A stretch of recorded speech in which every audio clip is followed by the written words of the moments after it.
The way you feel reflects the way you think. And the more you think something, the more engaged you become in that feeling.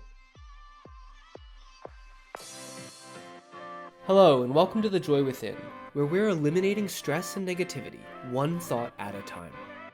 I'm Kyle Greenfield, and I'll be your guide as we explore how to be calm, confident, and happy in our crazy modern world. Join us each week as we dive into some of the biggest ideas in spirituality and personal development. We'll learn what it takes to gain control of your own mind, master your mood, and navigate the many ups and downs along the way. Visit thejoywithin.org to get started so you can become the calm, confident, and happy person you truly deserve to be.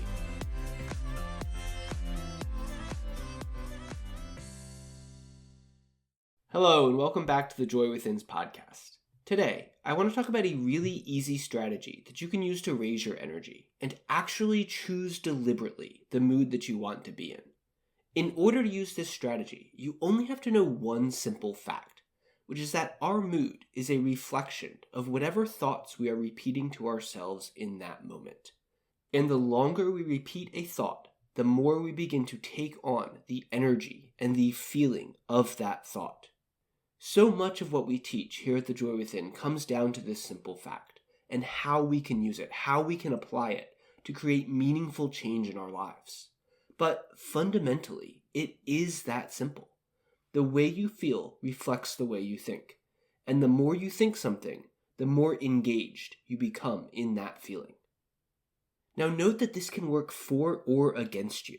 If you think something like, oh, I don't know how to do that. I'm not very good at those sorts of things. I just never know what I'm doing. I don't think I do it very well. I don't think I can do it. I can't do that. If you think that, you're going to feel defeated or disheartened or maybe even a little worthless. We all have those moments, and that's okay. But think about what just happened. We literally just talked ourselves out of doing something by repeating a few related thoughts. And the more we repeated them, the more hopeless it began to feel, and the bigger the challenge started to seem. Why? Because that train of thought kept reinforcing the idea of uncertainty and lack of ability. That narrative dragged us into the state of energy that reflects those thoughts. So the more you keep thinking, oh, I can't do this, the more you start to truly believe and feel helpless and powerless and unable to do it. When we do this, we enter into that feeling of, I can't. And then as we got deeper into it, that feeling strengthened. Notice how that happened. Notice the interconnection between those two ideas. Thinking influences feeling, and feeling influences thinking. There's a very tight connection between the two. And actually, there's a third component to this, which is belief. But for now, we're just focusing on that thought-feeling connection. Whenever we struggle with something, it's often because we are unconsciously stuck in that thought-feeling cycle. We begin to reinforce a negative state to ourselves by continuing to think the same disempowering thoughts over and over and over again, often without realizing what we're doing. That's the mechanism that controls your energy, the way you feel every single day. The real question is, how do we use that mechanism, that process, to our advantage? How can we harness that thought and feeling connection in order to create the mood that we actually want to feel? Hey guys, so I don't run outside ads or get sponsors for the podcast, which means I rely on you to help keep it going. The best way you can do that is to help spread the word. Leave a 5-star review, tell your friends, share it on social. I think we all know people who are struggling, and I know issues like stress and negativity can be hard to talk about, which makes sharing a link a really easy way to connect and tell someone you care. And if you find the podcast helpful, I promise you they will too. So do me a quick favor and think of 3 people you know who would benefit from this podcast and send them a link. That's it. Now, back to the show. So this constant connection between our thoughts and our feelings is really great news because the connection is almost instantaneous. So it gives us a real-time feedback loop that we can use to raise our energy and shift into pretty much any mood that we choose. All we have to do is to start to talk ourselves into that desired state of being. We can do this through repetition, by coming back over and over again to the feeling that we want to create. We can just speak the feeling we want. We can talk about it in different ways, from different angles. We just speak it to ourselves. And eventually, we'll start to embody that feeling. And you can do this regardless of what mood you're in right now. At first, you probably won't feel a big change, and repeating the feeling might seem redundant. And a lot of people say it feels a bit silly, but it works every single time.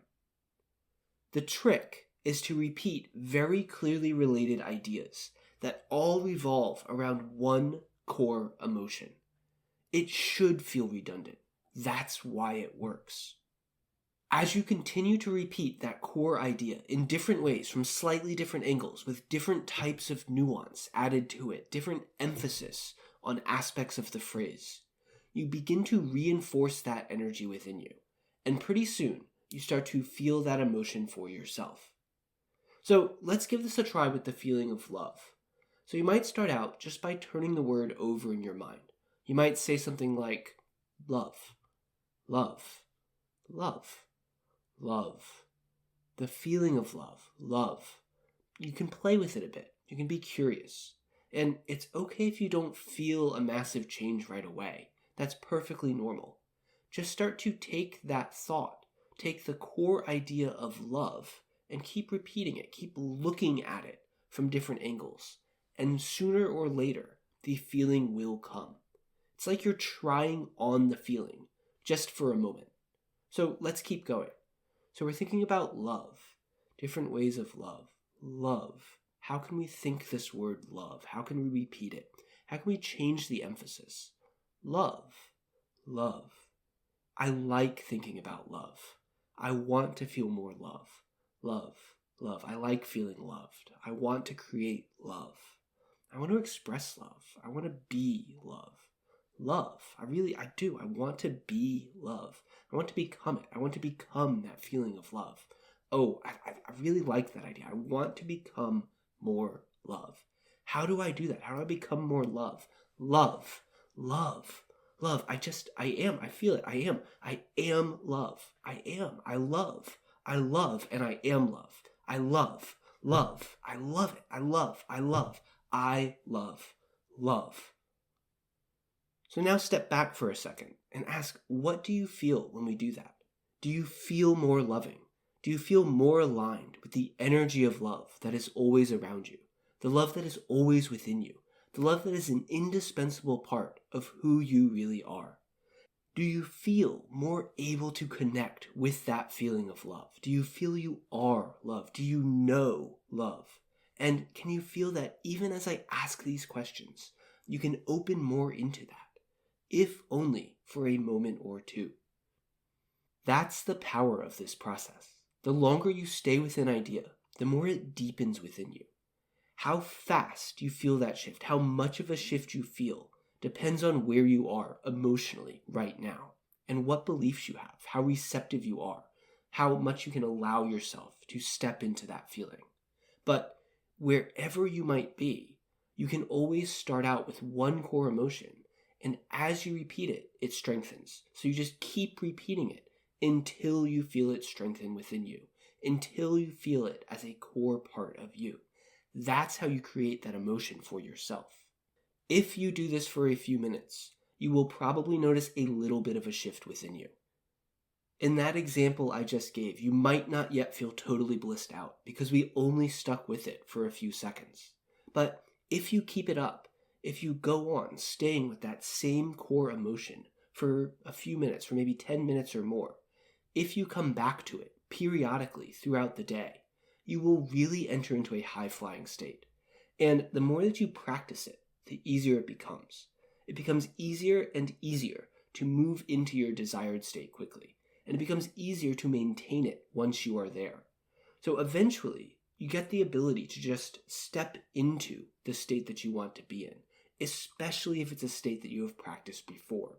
You can get there simply because you decide to do it, because you will have practiced it. You will have reinforced the thoughts that lead to that emotion so much that the emotion becomes unbreakable. And I cannot say this enough, because this process works every single time. You just have to do it. You have to stick with it long enough to feel the shift within you. It works because your resonance, your natural inner energy, is stronger than your negative thoughts.